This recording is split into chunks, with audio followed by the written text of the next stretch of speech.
Hi everyone. स्वागत है आप सभी का हमारे यूट्यूब चैनल अस्वी स्टडी पॉइंट पे। आज के इस वीडियो में हम पढ़ेंगे पाठ योजना संख्या 4 जो है कोशिका, जो कि हमारे बायोलॉजिकल साइंस का टॉपिक है।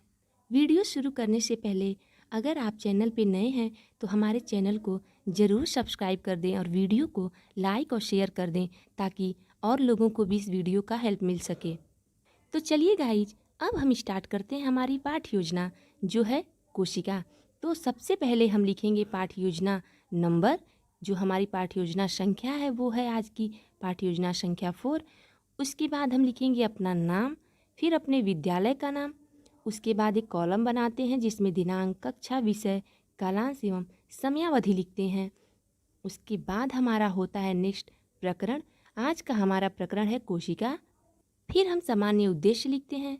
सामान्य उद्देश्य के अंतर्गत हम कुछ उद्देश्यों को लिखते हैं जिनमें हमारा पहला है छात्रों में विज्ञान विषय के प्रति रुचि उत्पन्न करना, छात्रों में सृजनात्मकता का विकास करना, छात्रों में तथ्यों के वर्गीकरण और उनके संकलन का ज्ञान प्रदान करना, छात्रों में वैज्ञानिक दृष्टिकोण का विकास करना, और जो लास्ट है वो है छात्रों को दैनिक जीवन में विज्ञान की उपयोगिता बताना। नेक्स्ट हम लिखते हैं विशिष्ट उद्देश्य। विशिष्ट उद्देश्य में हम 3 उद्देश्य लिखेंगे: ज्ञानात्मक उद्देश्य, बोधात्मक उद्देश्य और क्रियात्मक उद्देश्य। ज्ञानात्मक उद्देश्य में हमारा छात्र कोशिका के बारे में जानकारी प्राप्त कर सकेंगे या फिर छात्र कोशिका के बारे में प्रत्यास्मरण कर सकेंगे। नेक्स्ट जो है हमारा बोधात्मक उद्देश्य, उसमें हम लिखेंगे कि छात्र कोशिका के महत्व को समझ सकेंगे। और लास्ट जो है क्रियात्मक उद्देश्य, उसमें लिखेंगे छात्र कोशिका की संरचना का प्रयोगात्मक अध्ययन कर सकेंगे। उसके बाद हम लिखते हैं सहायक सामग्री। सहायक सामग्री में हम जिन सामग्रियों के प्रयोग से बच्चों को पाठ्य योजना प्रस्तुत करते हैं, जैसे कि श्यामपट्ट, चौक, चार्ट पेपर, लपेट श्यामपट्ट आदि। फिर हम शिक्षण विधियाँ लिखेंगे। शिक्षण विधियों में हम किन विधियों के माध्यम से बच्चों को पाठ्य योजना प्रस्तुत करते हैं, जिनमें हमारा पहला है प्रश्नोत्तर विधि, व्याख्यान विधि और प्रदर्शन विधि। उसके बाद हम पूर्व ज्ञान लिखते हैं। पूर्व ज्ञान यानी कि बच्चों को कोशिका के बारे में पहले से कितनी जानकारी है। तो यहाँ हम लिखेंगे छात्र कोशिका के बारे में सामान्य जानकारी रखते हैं। पूर्व ज्ञान के बाद हमारा आएगा प्रस्तावना प्रश्न। प्रस्तावना प्रश्न जो हमारे किसी भी पाठ्य योजना का बेहद इंपॉर्टेंट पार्ट होता है। तो सबसे पहले हम इसमें 2 कॉलम बनाएंगे। पहला छात्राध्यापक या छात्राध्यापिका कथन और दूसरा छात्र छात्रा कथन। फिर हम प्रश्न करेंगे, आप सभी पढ़ने के लिए कहाँ आते हैं, या फिर बच्चों आप सब पढ़ने के लिए कहाँ आते हो। बच्चे बताएंगे विद्यालय में या स्कूल में। फिर हम पूछेंगे कि विद्यालय का निर्माण किन किन चीज़ों से मिलकर होता है। बच्चे बताएंगे ईंट, सीमेंट, पत्थर आदि।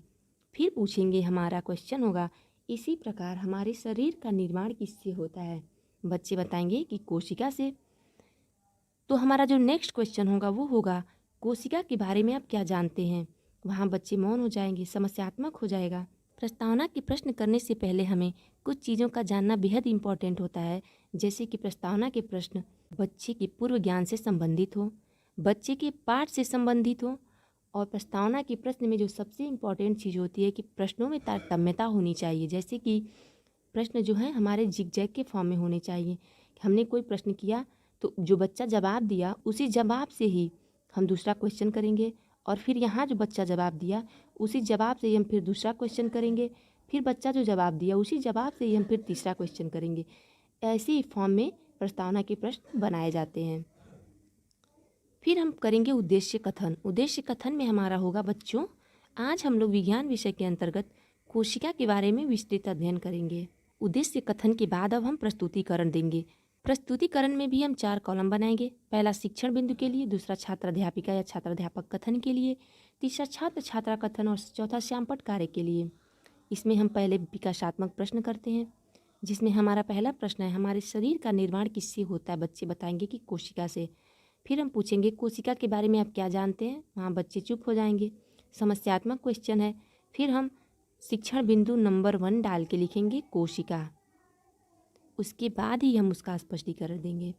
स्पष्टीकरण में हम बोलेंगे कि सभी जीवों का शरीर अनेक सूक्ष्म इकाइयों से मिलकर बना होता है, जिसे हम कोशिका कहते हैं। कोशिका जीवन की रचनात्मक, कार्यात्मक तथा मूलभूत इकाई होती है। कोशिका की खोज सर्वप्रथम रॉबर्ट हुक ने सन 1665 में की थी। इन्हें कोशिका का जनक माना जाता है। बच्चे हमारी बातों को ध्यान से सुनेंगे और हम श्यामपट्ट कार्य में लिखेंगे कि सर्वप्रथम कोशिका की खोज किसने की थी?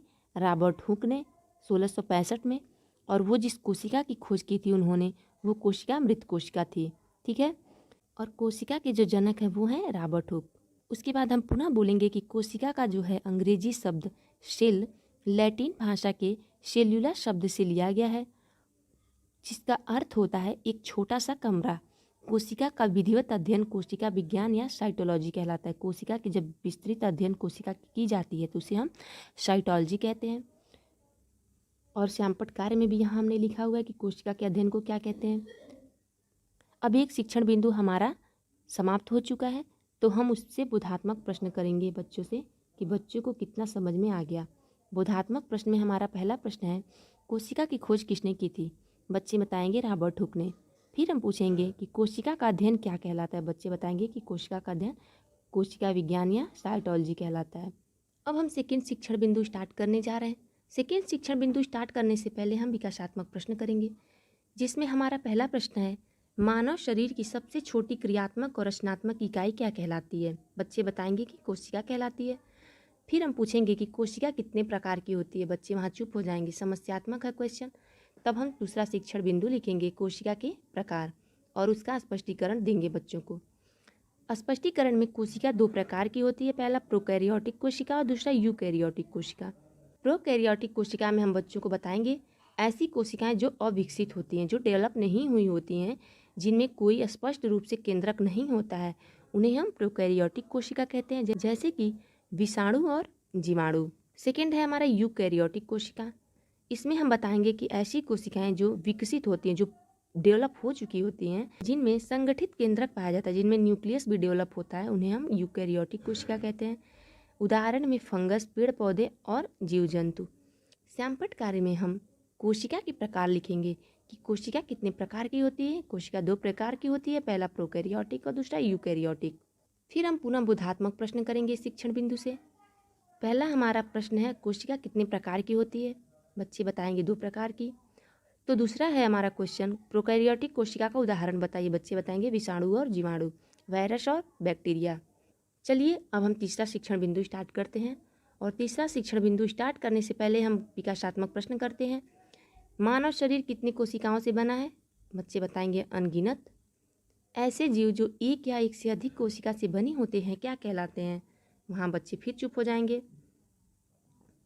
अब हम तीसरा शिक्षण बिंदु लिखेंगे, एक कोशिकीय और बहुकोशिकीय जीव। तीसरा हमारा शिक्षण बिंदु है एक कोशिकीय और बहुकोशिकीय जीव। और उसके स्पष्टीकरण में हम बोलेंगे कि वह जीव जिनमें केवल एक ही कोशिका होती है वह एक कोशिकीय जीव कहलाते हैं, जैसे उदाहरण में अमीबा और पैरामीशियम।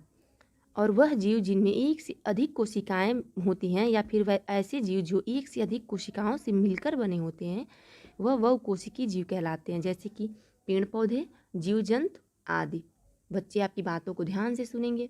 श्यामपट्ट कार्य में हम लिखेंगे कि एक कोशिकीय जीव के अंतर्गत कौन कौन से जीव आते हैं, अमीबा और पैरामीशियम। यहाँ हमने एक कोशिकीय जीव में अमीबा का डायग्राम बनाया हुआ है, आप देख सकते हैं। और बहुकोशिकीय जीव के अंतर्गत कौन कौन आते हैं, जीव जंतु और पेड़ पौधे।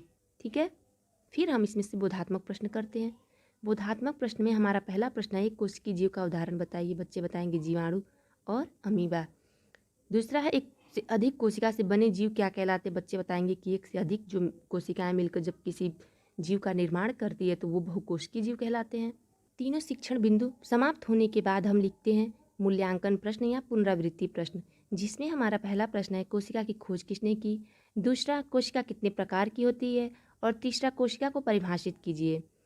उसके बाद हम गृह कार्य देते हैं। गृह कार्य में सभी छात्र घर से कोशिका के बारे में लिख कर लाएंगे या कोशिका का चित्रांकन करके लाएंगे। तो गाइज, ये रही हमारी आज की पाठ्य योजना जो बायोलॉजिकल साइंस से थी कोशिका। अगली पाठ्य योजना हम अगली वीडियो में देखेंगे। आज की हमारी ये वीडियो आपको कैसी लगी कमेंट सेक्शन में ज़रूर बताइएगा और साथ ही हमारे चैनल को सब्सक्राइब ज़रूर करें और वीडियो को लाइक और शेयर कर दें। Thank you so much guys.